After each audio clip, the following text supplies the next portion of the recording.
Very good morning, good evening, good afternoon to everyone. Today, my dear friends, we are going to understand about emotional abundance and end it with the physical symptoms of abundance. So, we are going to cover two things, emotional abundance and physical abundance today. Okay, so now we delve deeper into our emotions and what is emotional abundance. These is emotional abundance, my dear friends. The 12 mental treasures that we have, learned yesterday, or the sources of abundance, express themselves as 12 emotional virtues and which become prosperity potentials later on the physical plane. So, what we have learned yesterday, the 12 mental treasures will turn eventually into emotional treasures and then slowly into physical treasures. So, these are the 12 emotional treasures, my dear friends. If you might like to take a screenshot of this, please, more than welcome. This is what you need to have. These are the virtues that you need to cultivate in order to have emotional abundance, my dear friends. This will anyway be posted on the group as well. So just in case if you want to take it way ahead so that you can refer to it every now and then, you can take this. 12 virtues for emotional abundance, my dear friends. So emotional abundance is the closest to source of physical abundance, my dear friends. And no one can be truly rich on the physical plane if he has no riches on the emotional plane. So now we are going to understand about all the 12 virtues, emotional virtues for abundance, to become abundant, to be abundant. The first one is optimism. And optimism is a blessing, a rare gift which illuminates the heart and mind and makes a person magnetic to benevolent forces. Are we being optimistic or not? Or are we being pessimistic? That is what is more important when we want to be abundant. When the situation comes, we might say, oh, this might not happen because of that. This will not happen because it never happened in the past. So these are the belief systems that we need to work with when we have to work with optimism. See everything positively. See everything in a new way, in a new perspective. And that eye will be brought to you by your spiritual treasures and your mental treasures. Your eye will change in your emotions when you develop or cultivate your virtues spiritually and mentally. So optimism, my dear friends, it's very, very, very important. When you want to see how optimistic you are, watch your words, watch your thoughts. And that is when you will realize whether your words and thoughts or acts are optimistic or pessimistic. Replace can't with can. Replace want with will. Replace no with yes. So that is how you cultivate optimism in your life. Say yes. Why not? Say why not. Instead of saying why, you can say why not. So that is how you can bring optimism into your life. And the second point is quietness. And quietness makes a person close to subjective service. Quietness is calmness in your emotions, my dear friends. Not being verbally quiet. In your calmness in your emotions, stability in your emotions, balance in your emotions, equilibrium in your emotions. That is when you get close to your subjective servers. We have 70% water, my dear friends, in our body. And our waters are nothing but our emotions. And we all know that whenever a full moon is there, water gets affected in our body. The sun and the moon influence our emotions, my dear friends. When the sun is out, our emotional body can be stable, can get stability. But when the moon is there, where especially when the full moon is there, it really affects our emotions a lot. The turbulences will happen. We don't know what is happening with us. Our emotions are completely on the rise, just like the waves of the sea or the ocean are on the rise. That is why it's really very important to understand our emotions and how to keep them calm, not control them, not train them, not deal them, but how to master them, how to master our emotions, and how to find a way to keep ourselves calm emotionally, how to keep the waters calm in us, balanced in us. That is called as quietness, my dear friends. Quietness is nothing but calmness. And then we come to kindness. Kindness opens the path of the heart. Kindness starts with yourself first. Are you being kind to yourself? Are you kind to yourself? Do you give space and freedom to yourself to learn and to do mistakes and to again learn from that? Do you give opportunities to yourself? Are you being kind and compassionate towards yourself? Do you give yourself the same amount of chances that you give to others? Are you kind to yourself when you are feeling ashamed or you are feeling guilty for yourself? Be kind to yourself just as you would be kind to another person. And now, when you are started being kind to yourself, start now by being kind to others as well. In your speech, in your thoughts, in your emotions, in your actions, and everything. Start being kind to others as well. Once you have achieved or cultivated kindness towards yourself, now it is the time for us to show kindness towards others. And the next level of kindness goes towards animals. Let's be kind to animals and be non-violent towards any animal. And then the kindness will spread for the whole Mother Earth. And then the whole universe. So kindness is a step-by-step process, and there's no end to being kindness. Your heart is so big, my dear friends, that everyone is included in your kindness.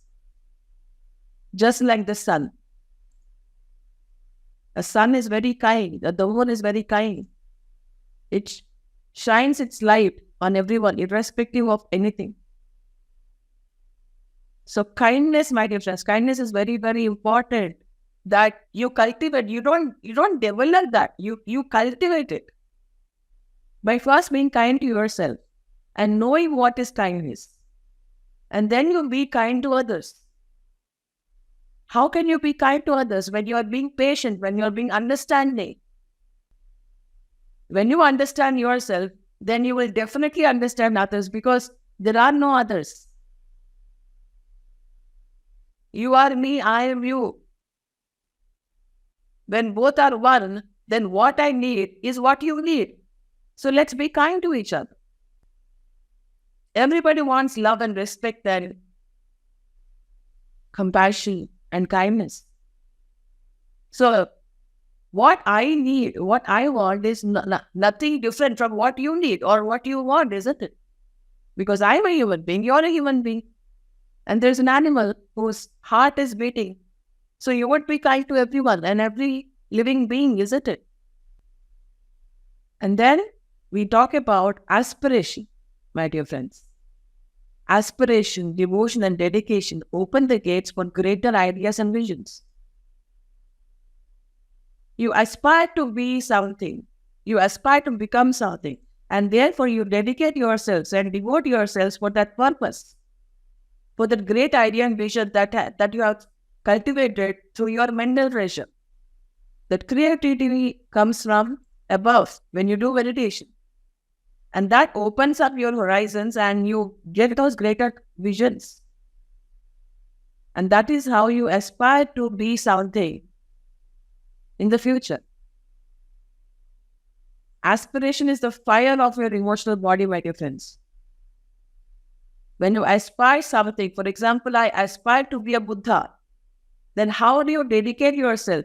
How do you devote yourself to open the gates of those buddhic energies, those atmic energies, to achieve greater visions, to get greater ideas? How do you open up your mind? How do you open up yourself? How do you aspire yourself to be that which you want to be? Let us understand the first one that we have learned. Are we havers? Are we doers? Or are we beers? Being something is very, very important rather than having or doing, my dear friends. So that is what we need to focus on. And let's aspire to be rather than have or do. Aspiration, my dear friends. That is where we need to dedicate and devote ourselves to the energies that come from above, the higher worlds. And the next one is lovingness. Lovingness creates trust and the sense of unity. How? Lovingness as kindness should start from you. Self-love. Love yourself completely. Accept yourself completely. That lovingness should start from you.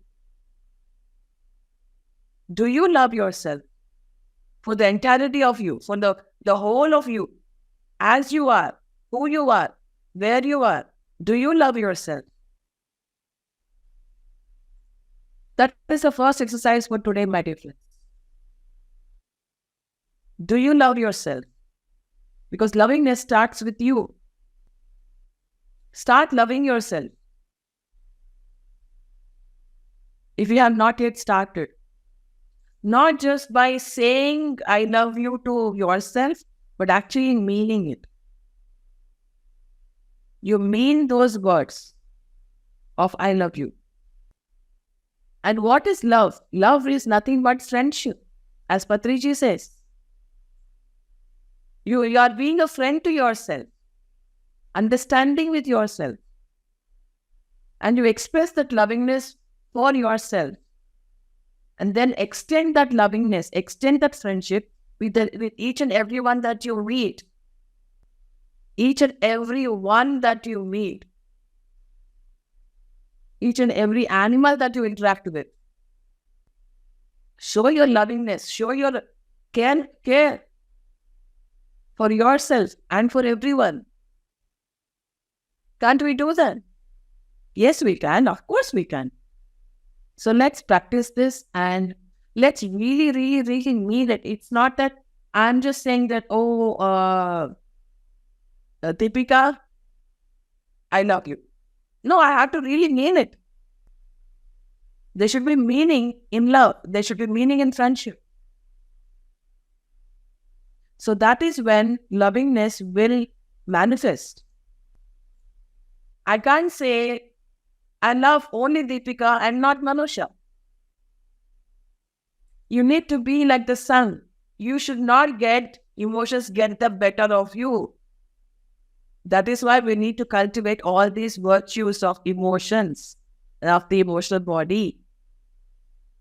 We need to rise above our likes and dislikes and be inclusive and loving to everyone.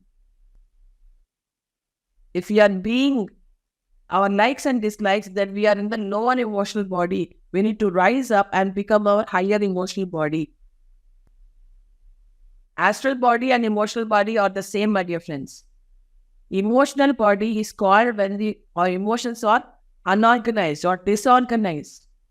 When your emotions are organized or, very well said, then that is called as the astral body. So try to understand whether you have an astral body or an emotional body. If your emotions are organized, then it's called an astral body. If your emotions are disorganized, unorganized, it is called as emotional body. That is the second exercise for you. Are your emotions organized or unorganized? So that is what we need to understand about ourselves and be loving to everyone that we meet and we know, and even whom we do not know. And then we come to fearlessness. Fearlessness wipes away all obstacles which distort the harmony in a person and keeps away the enemies of success. Are we truly fearless? Did we win over fear? Fear of ourselves, fear of others, fear of money, fear of death, fear of situations, fear of our past, fear of our experiences, fear of the future, fear of our relationships, fear of our career. There are so many things that we fear about, isn't it? When you become fearless, you become emotionally abundant, and that will flow through to your physical reality. When you become fearless, it will clear away all the blocks, emotional blocks, all the obstacles that are there in your emotions.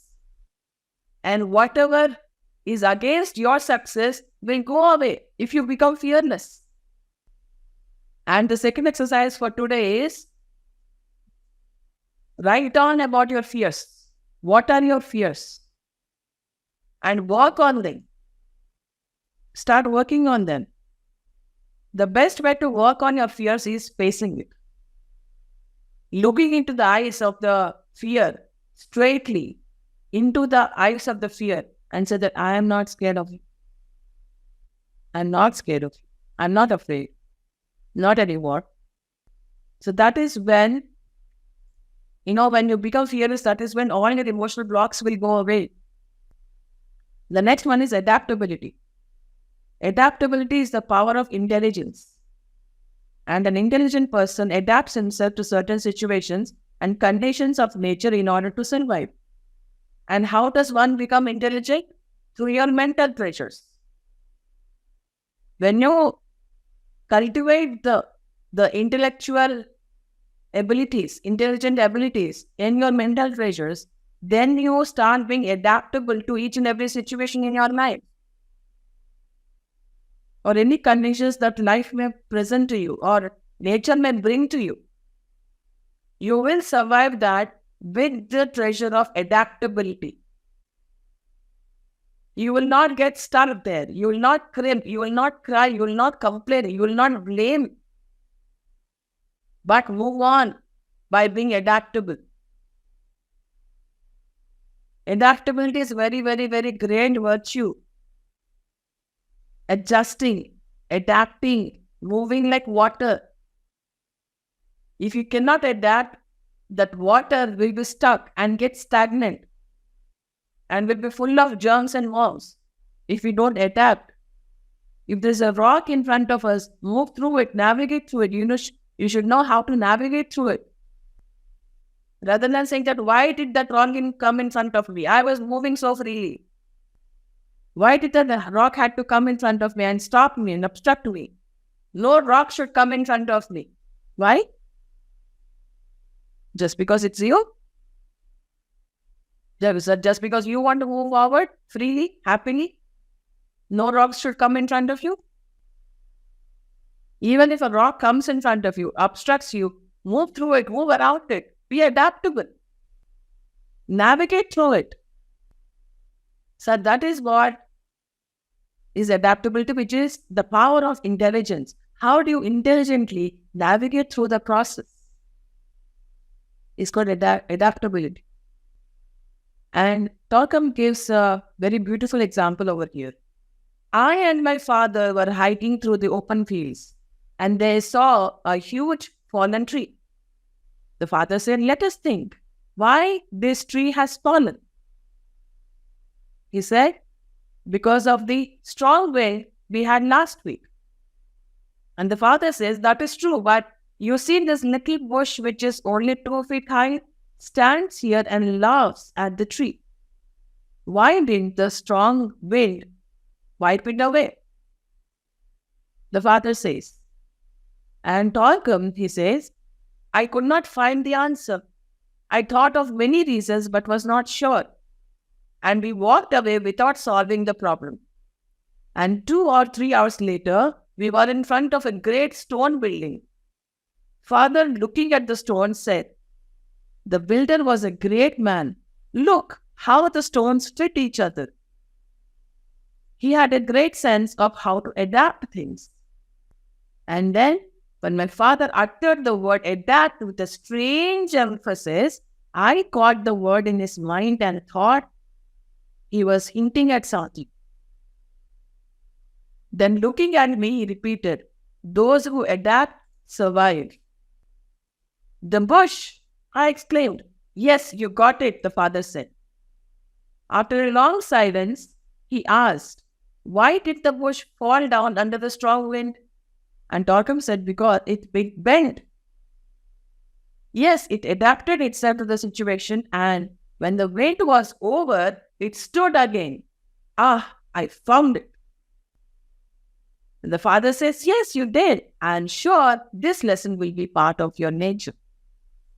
Adaptability. Bend when it's necessary. Stand up when it's right. And Torkham goes on to say, "I had great fun with this story. And the next day, when I was playing with my friends, I told them about the fallen tree and the standing bush." "How come?" they asked.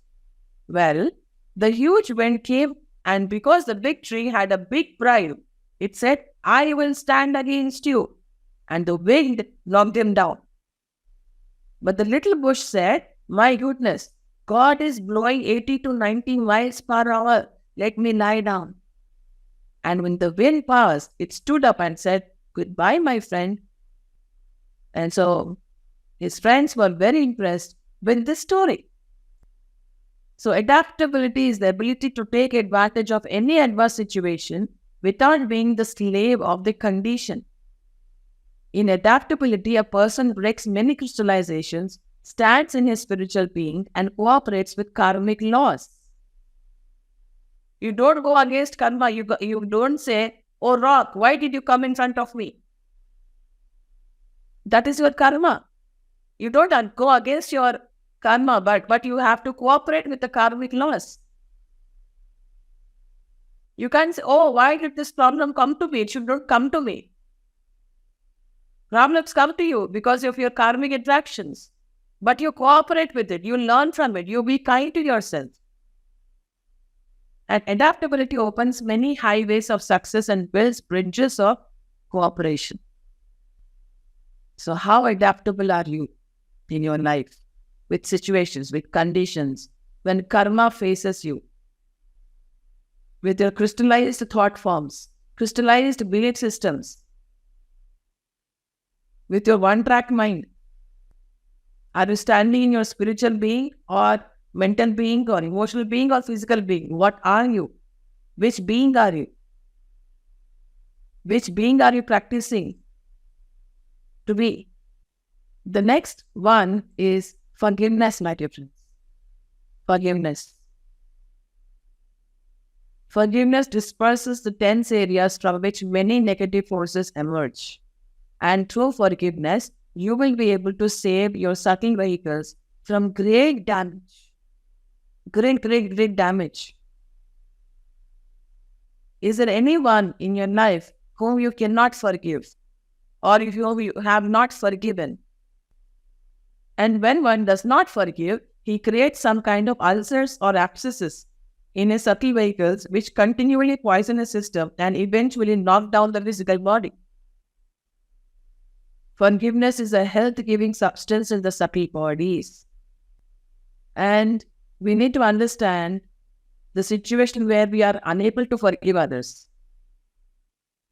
When we have a huge ego, we cannot forgive others. When we are an egoistic person, we cannot forgive others. So we need to work on our ego, then start forgiving everyone in our life. That person damaged me. That person cheated me. That when that me goes off, forgiveness happens effortlessly. Let go of the me, then forgiveness happens beautifully. In a flow. It happens gracefully. Forgiveness. Remove the me and you will be able to forgive. As long as you do not remove the me, you will not be able to forgive. And in order to be physically healthy, you need to forgive. It's as simple as that. And it is true that one can encourage criminals by forgiving them. And it is also true that people may think it is because of your weaknesses that you forgive. And still others may think that you are forgiving with ulterior motives. No one can argue about such possibilities. But still we can exercise forgiveness in our families and in our social and business circles. And people think that most of the things they do to hurt us are conscious, deliberate and planned. Whereas the truth is that we hurt people more often unconsciously than consciously. We go on a hurting spree, hurting marathon. We hurt each and every person that comes in our way without realizing how our words, our thoughts, our emotions, our being is affecting others. And once we are done hurting with everyone, when we come to our senses, that is when we realize that, oh my God, I hurt so many people. That is why meditation is very important, so that we are conscious of what we are doing, what we are saying, what we are thinking, what we are doing. That is why meditation is very important, so that we become a conscious being rather than a mechanical being. Unconscious to conscious.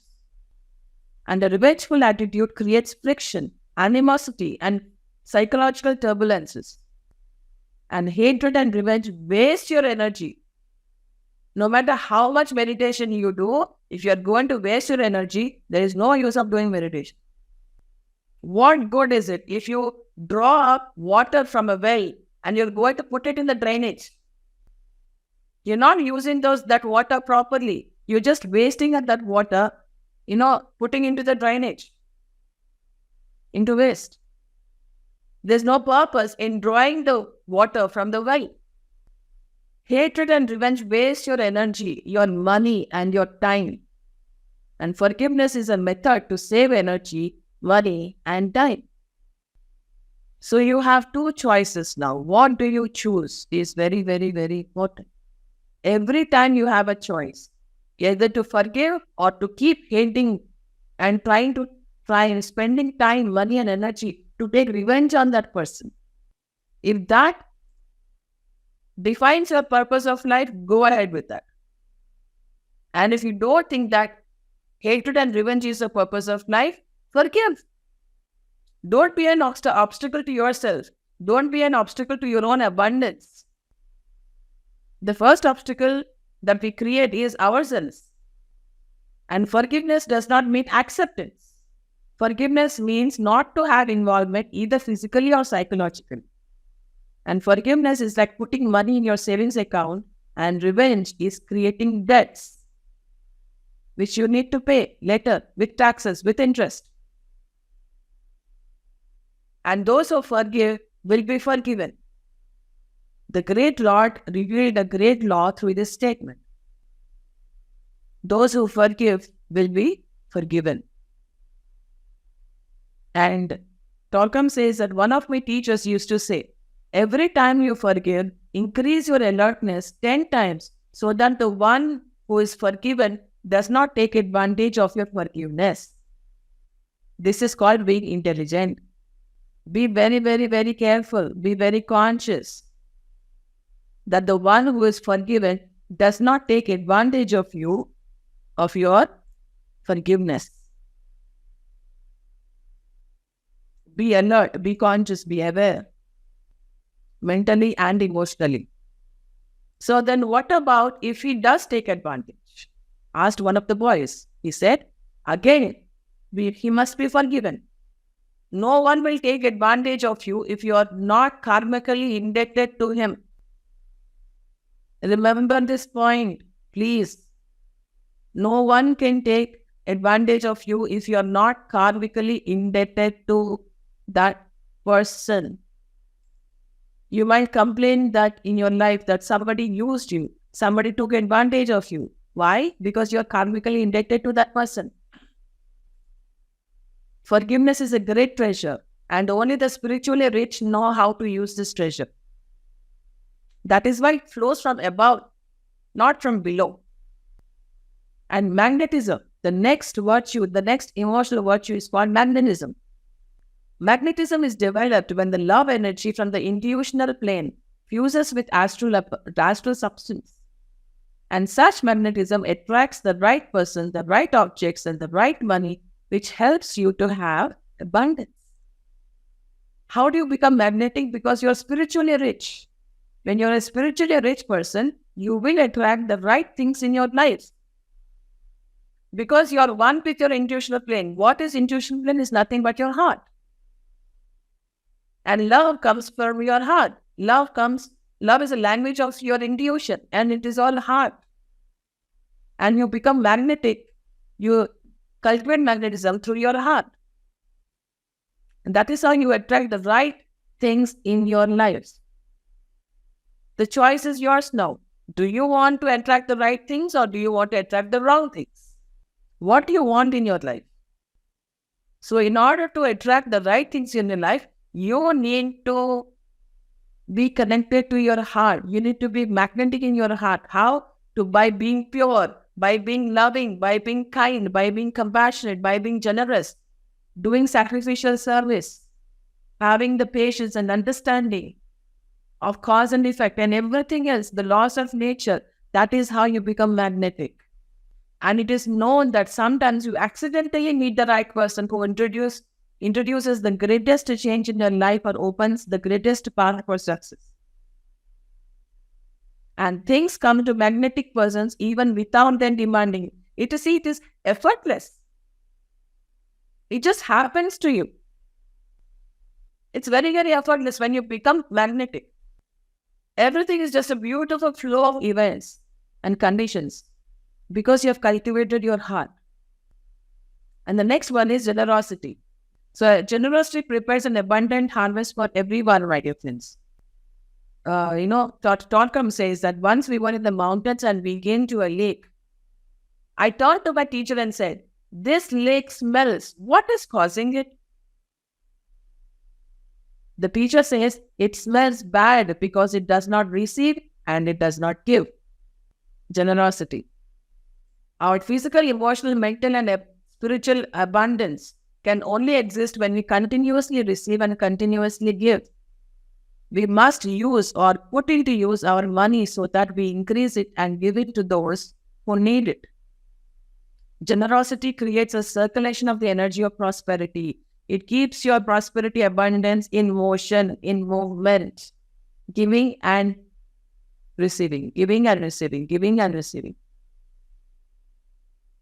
I replace the word taking to receiving. You do not take anything, you receive something. You offer and you receive. You offer and you receive. Taking is different from receiving, my dear friends. Isn't it? You don't give and take. You offer and you receive. That is what is generosity. Replace give and take with offering and receiving. This is your next exercise, my dear friends. Replace give and take with offering and receiving. You offer something. You don't give anything. That there's nothing yours to give. You just offer your gifts. You offer yourself. You offer your services. And you receive whatever is coming to you. As simple as that. Offer and receive instead of give and take. So generosity creates circulation of the energy of prosperity. And through generosity, one can melt many crystallizations in his emotional nature and make his nature flowing, vibrant, healthy. And disciples in the world must learn how to make honest money so that they help those who are coming into the world to create one humanity and one world. Are you a disciple? What are you coming into this world for? Are you here to create one world, or are you here to create your own world, your own separatistic world? Are you a disciple of spirituality, of abundance? Are you making honest money? And that is another question that we need to ask ourselves as an exercise. Are we making honest money? Is every rupee, every dollar, every pound that we make, is it honest? All right? So generosity, joy, and the right motive must always go together. And if you give a gift to a person and he uses it in some way or another, every time he remembers you. And energy comes to you. That is receiving. Energy comes to you. That is receiving. Isn't it?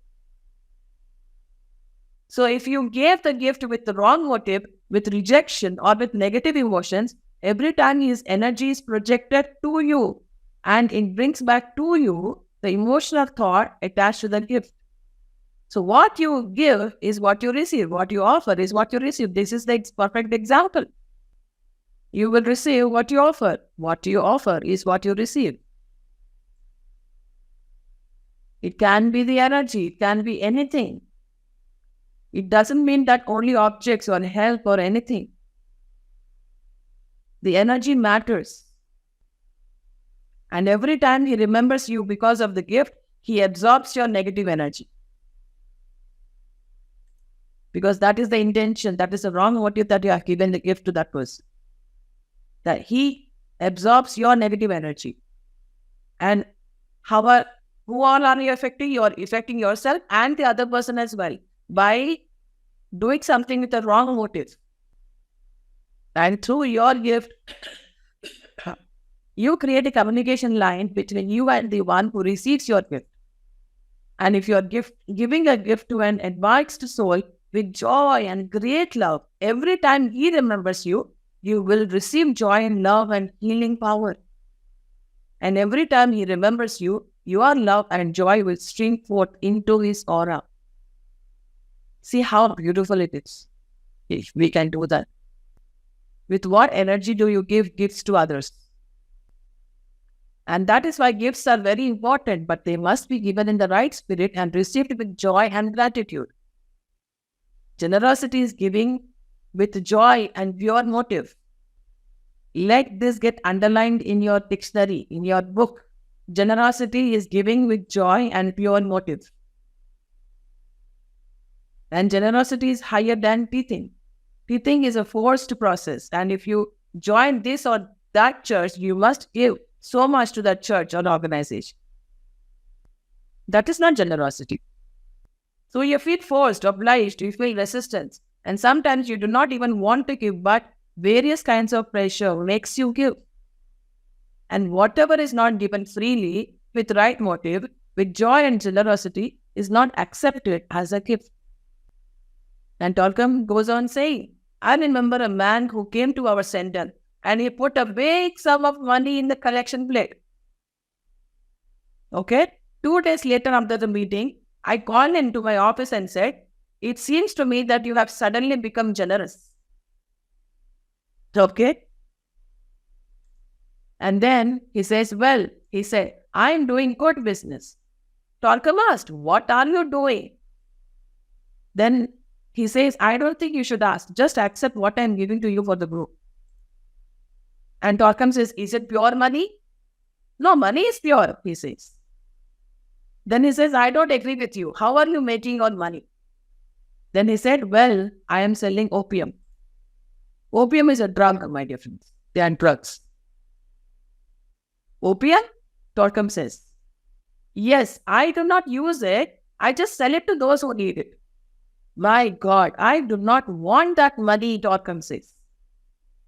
He says, don't be crazy. It's my money. I'm giving it to you. I put all his money in an envelope and gave it back to him. And the next day he called me and said he was leaving the city. What kind of money are you receiving? Money must not be accepted as a gift if it is not pure money. And this is very, very, very difficult to assess. Money must not be accepted as a gift if it is not pure money. And generosity must be extended with joy, with pure motive and with pure money. And remember, Judas took the silver to the temple and threw it away, although it was too late. Generosity, that is a treasure. The next treasure is cheerfulness. Cheerfulness keeps the dance of the circulatory flow moving on in man and in the universe.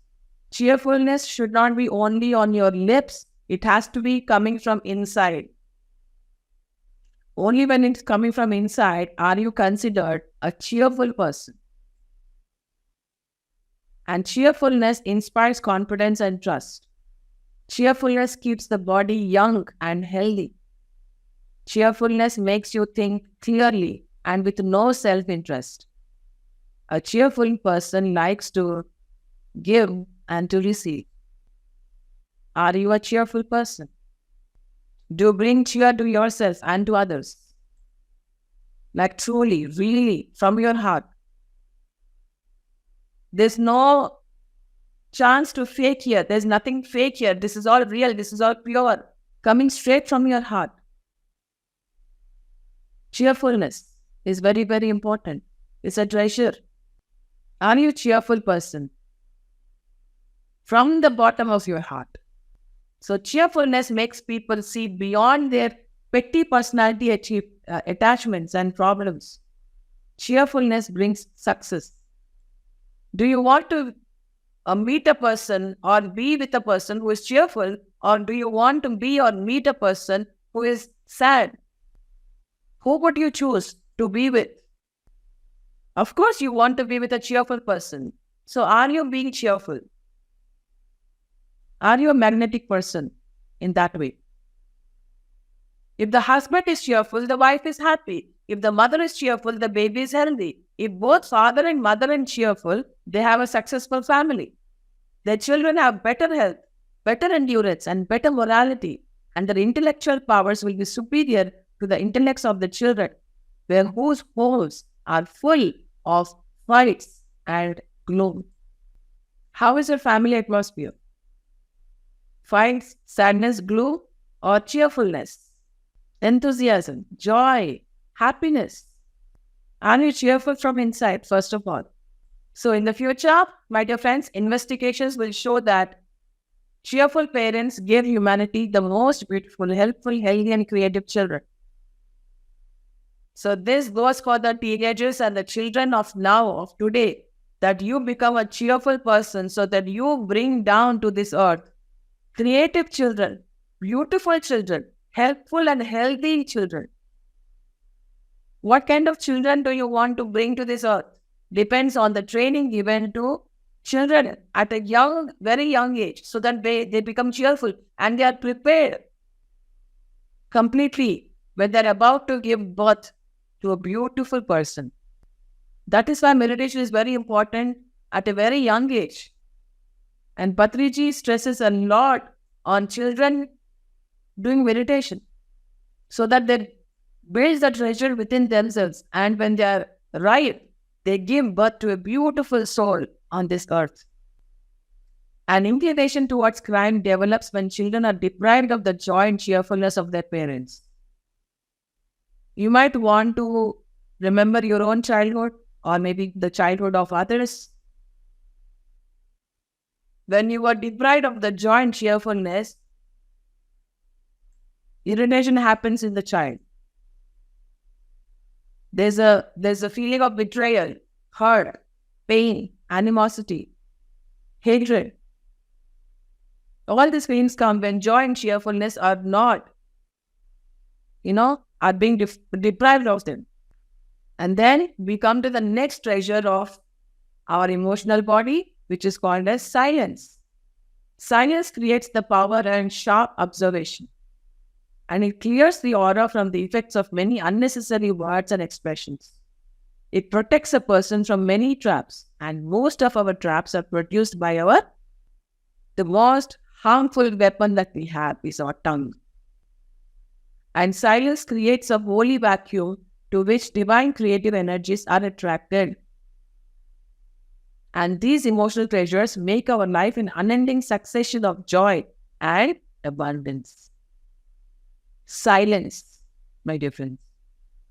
Being emotionally silent sometimes. Not being turbulent, but being calm and stable and steady.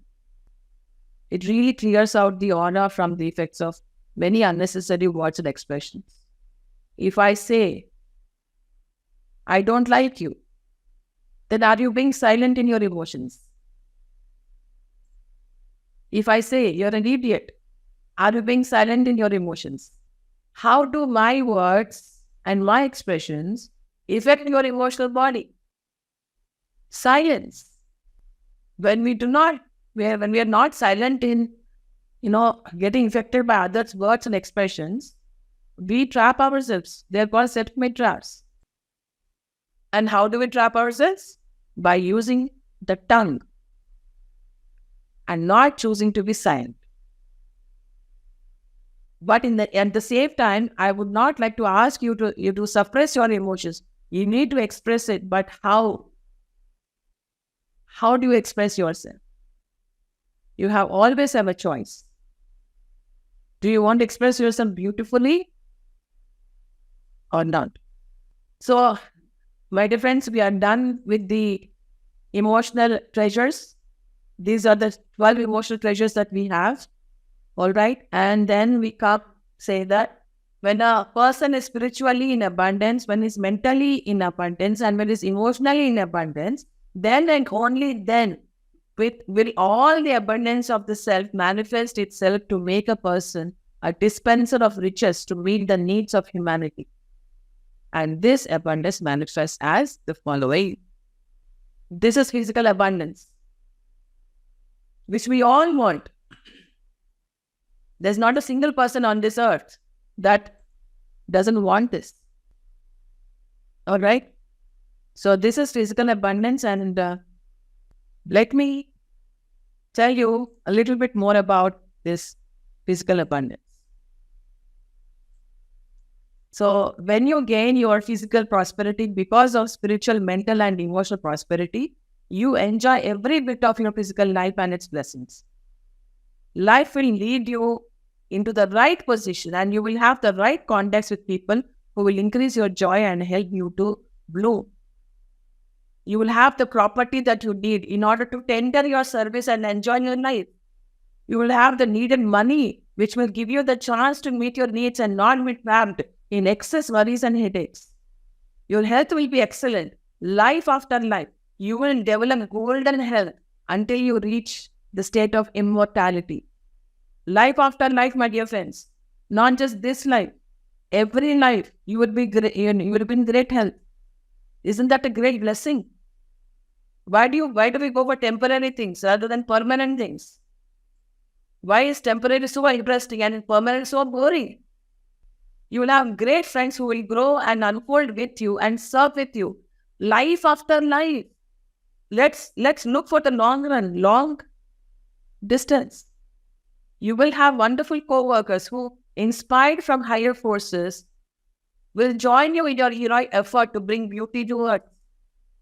You will have the right food, the right water, and karma will make you have them. And you will have the needed furniture and everything which will help you to relax, to work, and to enjoy life.